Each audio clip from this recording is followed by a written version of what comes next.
దగ్గరికి వచ్చాయా ఈ భూమి ఎలా రాసుకోవాలని చెప్తే దాని సలహాలు దారి దొంగ చెప్పించి దాని కావాలి రికార్డ్ చూసి ఒక డాక్యుమెంటేషన్ తయారు చేస్తారు. వారికి గవర్నమెంట్ వారు ఎలాంటి రుసుము చెల్లించడం లేదు. పార్టీని అనుకూలంగా వాళ్ళు ఏదో ఎంత ఇస్తారు తీసుకొని వాళ్ళ జీవనోపాధి చేసుకుంటూ జరుగుతున్న ప్రక్రియ ఇది. ప్రతి ఒక్కరూ ల్యాండ్స్ ఎవరైనా కావచ్చు, వాళ్ళ శక్తి కాడికి వాళ్ళు అందరం ల్యాండ్స్ కొంటానే ఉంటాం, చేస్తూనే ఉంటాం. వాళ్ళు ఏదో ఒకరి తెలియ కూడా రాసుకొని రిజిస్టర్ చేసుకొని గోప్యంగా పెట్టుకుంటూ ఉంటాం. అలాంటి వ్యవస్థను ఏమీ తెలియకుండా ఈ ఐఏఎస్ వారి మాటలు వినేసి ప్రభుత్వం వారు దీని గురించి ఏమీ ఆలోచించకుండా దీని సబ్జెక్ట్ అని తెలియకుండానే ఇమీడియట్ పాస్పోర్ట్ మాత్రం ఇది కంప్యూటర్ చేస్తున్నామంటే ఎలా సాధ్యమవుతుంది? రాసుకున్న వాళ్ళు, రాయించోళ్ళు, వాళ్ళ డీటెయిల్స్, ఆస్తుల వివరాలు, లింక్ డాక్యుమెంట్స్, ప్రీవియస్ వంశవృక్షము ఎలా వస్తుంది, వాళ్ళు ఎలా కనపరుస్తారు, ఆ డాక్యుమెంట్ ఎలా క్లియర్ అవుతుంది?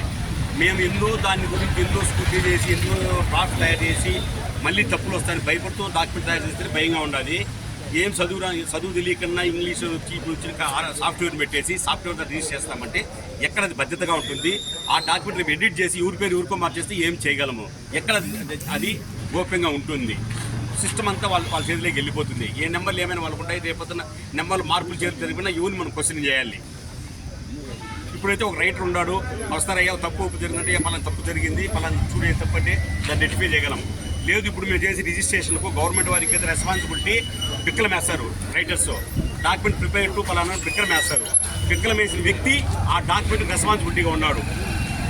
ఎవరైనా క్వశ్చన్ చేస్తే మీ డాక్యుమెంట్ ఎవరు రాశారు, ఫలానా అతను రాసినాడు, ఏమైనా ఒప్పుకున్నా, లేదా గవర్నమెంట్ వారికి ఏమైనా తప్పు చేసినా, లేదా గవర్నమెంట్ వారికి డెఫిసిట్ శాంపుల్ వచ్చినా ఒక పెనాల్టీ పడితే ఒక రైటర్ పోయి దాని పెనాల్టీ కట్టించి దాని డాక్యుమెంటేషన్ క్లియర్ చేస్తున్నాడు.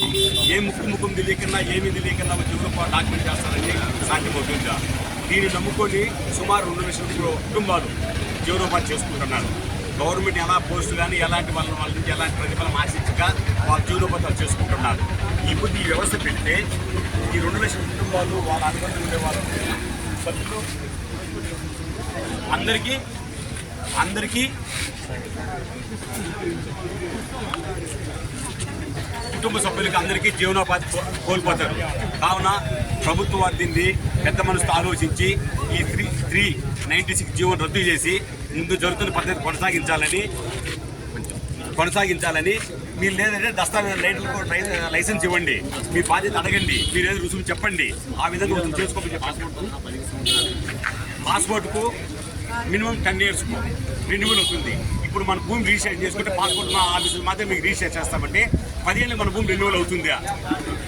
చేయగలమా? ఏం దాని ఉపయోగం?